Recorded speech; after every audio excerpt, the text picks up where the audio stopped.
আমার পঠিত তিনখানা আয়াতে কারিমা সূরা মুনাফিকুনের 3 আয়াত।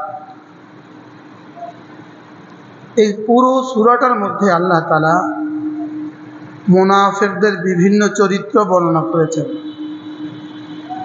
মুনাফিকদের সবচেয়ে বড় চরিত্র, উল্লেখযোগ্য একটা চরিত্র হলো বদখাসলত, হলো এরা জিকির অল্পই করে।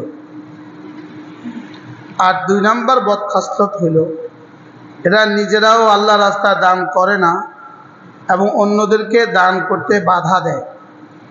নিজেরা তো দেয়ই না, অন্যদেরকে দান করতে কি দেয়? এ হলো মুনাফিকদের উল্লেখযোগ্য চরিত্র। এর বিপরীতে আল্লাহ তাআলা, আমার লাগবে না, আমি ঠিক আছে।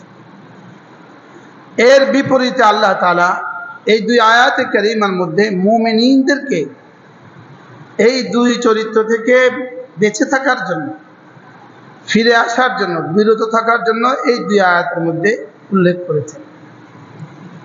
প্রথম আয়াত, এর 2-3 আয়াত আগেই হলো মুনাফিকরা জিকিরও করে না, করলেও অল্পই করে, আর দান তো করেই না, অন্যদেরকে দান করতে কি দেয়? বাধা দেয়। লা তুনফিকু, খবরদার দান করবা না।